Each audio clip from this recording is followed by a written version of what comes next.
Today on Playbook of the Wealthy, we are talking about why you should be doing your tax planning in the fall. By tax planning, we're meaning deductions, tax withholding, capital gains. If you're retired, if you're a business owner, we got a lot for you. We'll be on the other side of the intro. You didn't let me do my intro. You don't have an intro. I want a teaser.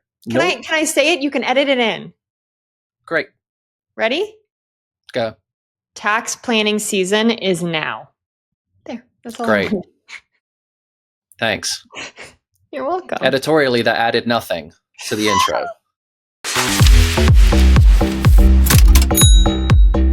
Welcome to another episode of Playbook of the Wealthy. My name is Dave Grant. My co-host is Heather Townsend. Today, we are talking about why your tax planning should be in the fall, and it should be proactive and not reactive by doing it in the spring. If you haven't been to our podcast, we split our podcast into different sections. We are diving into content. We are then answering questions, and then you're getting to learn about us professionally, personally, whatever we want to share. Heather's going to introduce our first section. All right, let's dive in.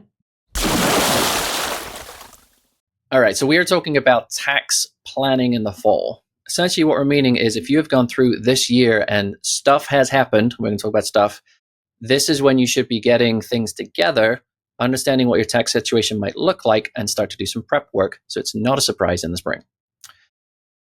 To start with, we're talking about your paycheck. So we're talking about tax withholding, and you should be taking your paycheck. Let's say it's the end of September when you're hearing this. You should be taking your end of September paycheck and using that as a guide as to how much you've withheld, and is there going to be a balance going into next year. This is where you hire someone, though, and unless you can calculate it. But what I do is I take my client's current paycheck, figure out how much they are paid throughout the rest of the year, and put it as if they're going to continue. They're going to get that many more paychecks through the end of the year, right? Like this is what their W-2 will look like at the end of the year. I forecast out based on where we are now to the end of the year. Exactly. So we're guessing the next 3 months, but usually the last 3 months of the year isn't anything special. Bonuses usually hit in the spring most of the time. And withholding doesn't usually change. For most people, they're on track to complete funding their 401k, or they've done it already, depending on how they've set it up. So there's no surprises, really. That's really interesting. My clientele is the complete opposite of yours. The bonus, ha ha ha. I don't know. We could duel that one out. But my clients get their bonuses. Many of them get them in year end. But I have a lot of Amazon execs. We have November RSUs. Next year, they're kind of more going to a quarterly RSU vest schedule, but November can be a big hit of RSUs. So for my Amazonians, for example, I'm not doing their tax projection until after that November RSU vest because it's so sizable too. It can just change the tax projection materially. Can you get a rough idea of what that might be based on the stock price, or is it swinging wildly and it just changes the numbers? I could.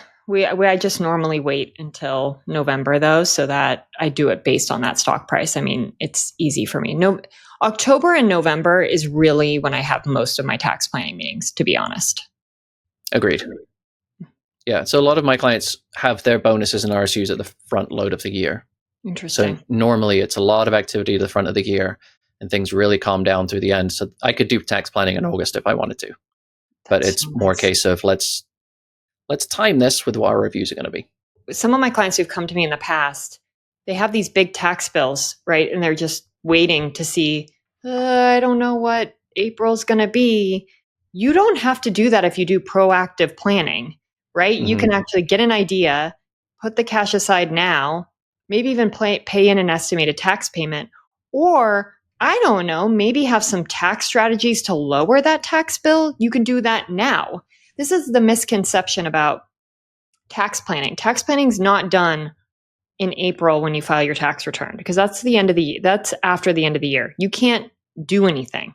Very little can you do. If you're a business owner and self-employed, you don't have employees, maybe you can, do some self-employment retirement contributions, but that's really about it. All right. If you're playing this game at home and you want to figure out how to do this, grab your latest paycheck. Like we talked about, you're going to project out what the end of the year looks like. And you're going to go, let's say you're going into TurboTax. and you're going to run what your W-2 and what your tax return might look like and see what a potential balance or refund might be. If it's a refund, awesome, leave it alone. If you got a balance, you then have choices to make. You can make an estimated payment this year. You can leave it to the spring. If you are owing interest and penalties, you want to do it this year, because why would you want to pay more if you can make the payment earlier? But you then have the choice. You could split this up and say, okay, if I'm owing a $3,000 balance, I can then save $1,000 each month and make the payment at the end of December. This doesn't have to be a shock. It's something that you can work on for the last 3-4 months of the year. I have a question. TurboTax has tax planning? I didn't know that. Or any software, tax software. Just run like a dummy tax return. You as can long do as it you don't print it, yeah, I've done it. As long as you don't print it and you don't file it, then it doesn't count in the software. That's awesome. Okay. Interesting. Yeah. Okay. I have a client right now who is commission based and they're having a really good year. And it was really funny when I ran the tax projection. I'm like, okay, right now we're in this tax bracket, but they're about to shoot up. If they keep on this trajectory, their tax bill goes from not that big of a deal to, oh, fluff, we have a tax problem. Because you start getting out of all these exemptions. That's what it's interesting. They have kids, their tax credits will go away, right? There's all these things that start going away as you keep jumping up the income levels. Yeah, I think that's what people don't understand. It's not just a bracket that changes. Even though it's not your full income that's taxed if you jump brackets, you start losing stuff that is tax preferential and your bill just goes up anyway. So the thing that I have found people, if they're W-2 workers, there's 2 ways you can go about this. And it trips people up either way. So let's say you don't want to make an estimated payment. You can adjust your W-4 mid-year. This isn't something you have to do January 1st. And W-4, for our listeners, that's where you adjust your withholding through your paycheck. Yes. So you can go to, let's say you owe $3,000, you got 3 pay periods left, and you need $1,000 per pay period, and you can't save it. You can go to your payroll department and say, I need an extra $1,000 taken out of my W-4. So that means you receive less as a paycheck. You receive $1,000 less, but it's going to taxes, which means that you'll have no balance when you come to file. So it all works out. The mistake I see people make is they don't amend their W-4 in January, because now if you have $1,000 still taken out, now that's not $3,000 for the prior year. Now it's $12,000 extra dollars for the next year. And now you're majorly over withheld. So you have, if you're going to adjust your W-4, you have to make sure to reset it once you get into January. The same thing if you make an estimated payment. That doesn't take away the problem of you were probably under withheld through your W-4. So you need to adjust it in January 1st to not get into the estimated payment game again come the end of the year. So you do need to make some adjustments and be careful what you're doing. One of my really high income earners, income is stable. We just adjusted withholding. That is a great example. There's not RSUs, there's not commissions, there's not huge bonuses. It's just they make a lot of money. We adjusted her withholding. And what we did is we adjusted it with the CPA midway through. So her withholding elections are different for this right now through the end of the year to fix the problem. Then going in January, we're refixing them to go as if they're evenly made throughout the year. I will say for someone who has more even income and it's just their employer doesn't withhold enough, you solve it that way. For clients with RSUs, bonuses, this commission client I talked about, I'm not going to adjust their withholding because it varies so much. This is where you have to run estimates and tax projections. You spoke about, Dave, penalties and interest, and I want to touch on that. I think that's confusing for a lot of people. Like, how do I know if I'm going to pay penalties and interest? Yeah. And you do if you underpay your taxes. And the IRS wants it evenly throughout the year. They want it evenly every quarter. That's why there's estimated tax payments, right? So how the calculation is determined is you will pay penalties and interest if you do not pay in 90% through withholding and estimated tax payments of your current liability. So let's say you owe $100,000. That would suck. You would need to have paid in $90,000 through withholding and estimated tax payments to not pay penalties and interest. Or 100% or 110% of last year's tax liability based on your income. It's 110% of last year's tax if you are considered high income. Here's the joke. The IRS considers high income at $150,000. That hasn't been adjusted for a while. Yeah, no, that's missing some inflation adjustments. Another thing, if you've generated capital gains this year, quite a few of my clients actually sold some rental properties. So we had to make estimated tax payments throughout the year because they were sizable gains. Mm-hmm. My clients are kind of getting over being landlords. It's kind of funny. Yes. But what's interesting is with the CPAs, I had to work very closely because I tax loss harvested. What episode number is that, Dave? It's episode 20. I tax loss harvested for many of my clients during the tariff temper tantrum that the stock market had in April. And so, using those paper capital losses to offset their rental real estate gains has been helpful. So planning. Did you harvest the losses knowing that they would be selling the rental real estate, or did you do it just as a matter of fact? I did it as a matter of fact because they're tax sensitive clients, right? They're high income. They're producing. We are in a high tax bracket. Sure. It matters. I guess paying taxes is not the only way to get rid of that liability or to pay for that liability, because you can do other things. So I've seen people who have not been making use of their deductions through work or through business. And if you are looking to reduce your tax bill, well, you could also raise your retirement contributions pre-tax. So if you have not maxed out your 401k yet, well, maybe that's something you can do, because that essentially brings down your income on your W-2, which then brings down your overall tax bill. Same with other deductions, HSA, FSA, DCSA. Tired of the acronyms yet? What is a DCSA? A dependent care savings account. Dependent care FSA? No, dependent. We have too many acronyms in our industry. Yes, I do this one, the one that I pay for childcare. It's called a DCSA. I thought it was a dependent care FSA. Well, now you're just adding an F in. I think it is. See, everyone, the acronyms in our industry are confusing too. So anyway, if you are looking to bring down your income, you can contribute to these as well. Retirees too.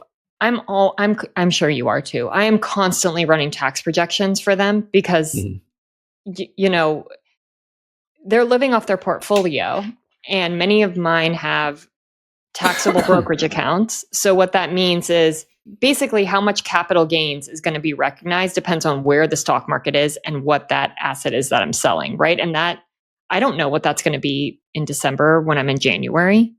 I don't know how the stock market's going to perform throughout the year. I wish I had that crystal ball. I'd be very wealthy if I did, right? But so what's happened after another sizable year in the stock market so far, my clients' capital gains are sizable with what we're pulling off the portfolio.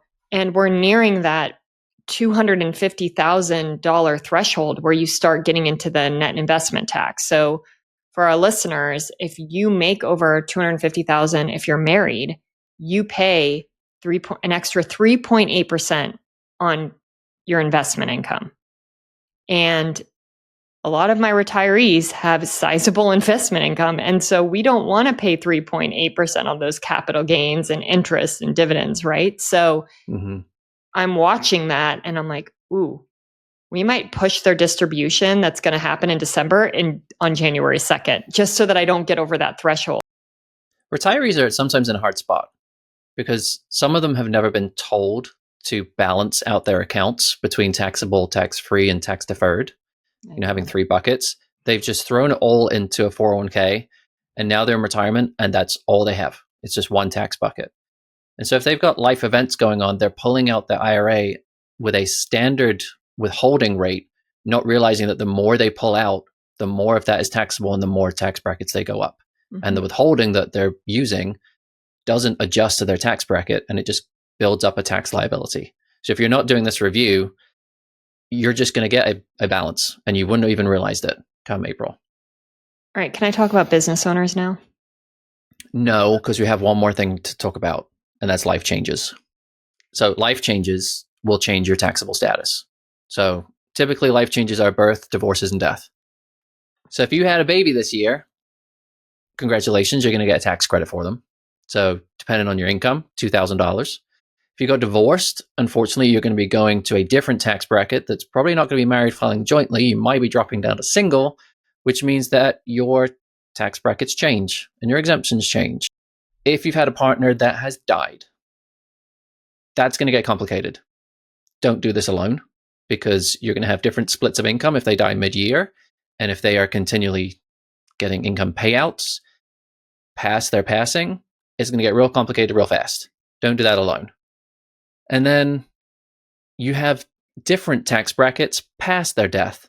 So you can file as a qualified spouse, which is a married filing jointly tax bracket, for 2 years after that spouse has passed. That was something that I learned earlier this year.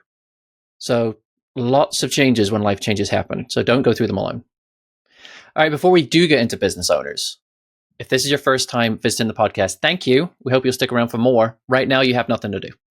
If this is not your first time, if you're coming back from watching another one or listening to another one, you have a job to do now. You have to either like, comment, subscribe, follow, send it to your mom, put it in the boys and girls chat, or put it on your town's Facebook page. You can choose one, all, or two of them, but please do something that helps us expand our reach. And back to Heather. Back to this. Business owners, this is so important. Business owners, their income fluctuates wildly. That's what I notice in my experience. It's very rare that business owners are the same. Changes every year. One, what I'm doing throughout the year is I am reviewing their P&L. I just got out of a meeting profit and loss statement. That's basically where it shows income, liabilities, and what does a business owner pay taxes on? Their profit. Their profit. This is what matters. And I just got out of a meeting, a few weeks ago. We had the bookkeeper with me and the clients, and I am reviewing that P&L, that profit and loss statement, and going through categories that I know aren't tax deductible. Let me give you an example. Entertainment, not deductible at all. So what do I ask the bookkeeper? Can you tell me what's in that entertainment category? If it's truly entertainment, I'm going to keep it in there. But guess what? We found client meals in there. We found, merchandise that they were buying for their business. It was not entertainment. And so we were moving them then into these categories that increase their tax deduction, right? Because when that CPA gets the P&L, they're going to see entertainment and be like, that's not deductible and not deducted on the tax return. And so interesting. Yes. And so doing that throughout the year, so that when we get to November and we go to the CPA and go, okay, here's the P&L, we have an accurate profit to plan on.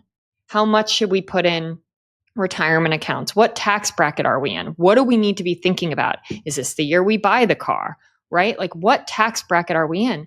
But if your data is garbage, I'm sorry to be frank, but if business owners, if you don't have a good P&L, you can't tax strategize. You have to know where you are. And I think that that's one missing piece. So getting the books right and then running the tax projection. And that's why I'm normally doing it October, November with my clients. And, the other thing is many of my business owner clients make over the threshold where they're over that 10,000 where they can't deduct fully state and local taxes. They're very high income. Some of them are in really high tax states. And so paying the pass-through entity tax for those that have S corps or partnerships is a big, wild savings on 35 or 37% tax bracket. And we need to know that because you have to pay it before the end of the year to get the tax deduction in that year. This is so crucial. I am very passionate about being a tax strategist, if you can't tell. Anyways, so business owners, there's just so much going on. In one of my tax planning meetings, just talking to the client, knowing what's going on, I was like, well, where's that payment on your P&L? And they're like, oh, I put it on the balance sheet. And I was like, and I know this is nerdy, but you'll follow in a second. I was like, if it's on the balance sheet, it's not hitting as a deduction. You're not getting the deduction. That should be a deduction. It's a rent deduction. It's not a liability. And so we just moved thousands and thousands and thousands of tax deduction over to her P&L. Boom, boom, boom. Mic drop. You're very good at what you do. To wrap this up in my bow, tax planning season is now. End of Q3, Q4, it is very, very important. Once the year ends, there's not much you can do to save your tax bill. But I hope with you understanding this and listening to this podcast, you can see how material it can be and the opportunities that can be there for you. And to make sure that you are advocating for yourself with your CPA. If you are just waiting till tax filing season, you have a tax preparer. You don't have a tax strategist. Heather's bow, everybody. And it's also good for cash flow planning. Who wants a humongous tax bill? You're done with your bow. No, there's no bow addendums here. I'm making one. Bow addendum. Who wants a huge tax surprise? All right, we're going into our next section. It is called What Would You Do?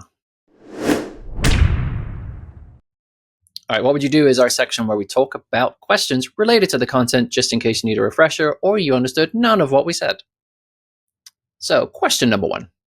My wife and I are in our mid-40s and W-2 employees. We routinely pay a tax bill each year and are trying to get ahead of it. What should we change so we owe less or nothing at our next filing? This is probably a lot of people who are going through the situation. So, if you are routinely finding that you owe $2,000 to $5,000 each year, let's go with that example first. I would say change your W-4 for next year so you have that amount taken out of your paycheck, and then you don't end up with this balance at the end of next year. Doesn't solve your situation this year. You can adjust your W-4 going through the end of the year, have a lot taken out of your paycheck, so you end up with close to a zero balance. If you're planning this early enough, you can do estimated payments. You can maybe do 2. If you're planning it in Q3 and Q4, you can split it up. But I would say the most powerful thing is going to be adjusting your W-4 going through into next year. Question number 2. My income hasn't changed much, but I sold stock for a gain this year to diversify my investments. How do I know how much to pay in taxes? Ideally, you run a tax projection because that will give you the accurate amount.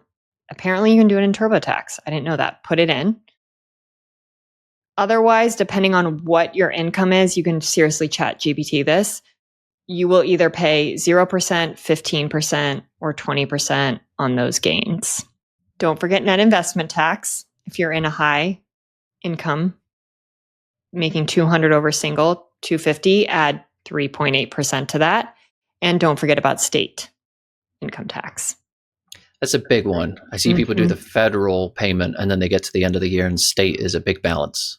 Yes, especially for California, Oregon, New York. Yes. Alrighty, question number 3. This year was a really good year for my business. I took out more than usual for my profit to pay off debt. My tax bill is going to be higher, right?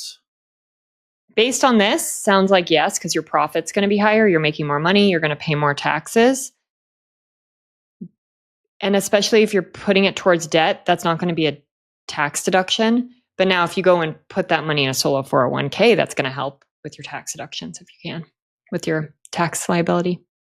So, but yes, I think your tax bill will be higher. That's what it sounds like. Yeah, make more money, you pay more in taxes. That is the American dream. Unless you strategize. We are going into the next section of our podcast. It's the last one. It's called Highlights, and this is where you get to know more about us, whether you want to or not. Heather, yours is listed first, so you're going to go first. So I have 2. Last weekend, a client invited me to a charity event out of the kindness of their heart. They're very philanthropic. That's their main goal and goal of their plan. And it was just really lovely that the client wanted to share something so true to their heart and to be able to support them and be there, and just amazing people. It was a great event. And then the other thing is, you know, when you make something a bigger deal in your head than it really is, I finally told clients I'm hiring an asset manager. It's definitely was non-optional. It was something I know I needed to do, best for the clients, all of that. But the announcing part of it, I just was so it just seemed way bigger than it needed to be. And so to just send out the email, be like, well, here it is. Here's the announcement. It's just so good to have that behind me. And the client's reaction was? Congratulations. So happy. Yes. They all get it. I mean, especially many of my business owner clients get it.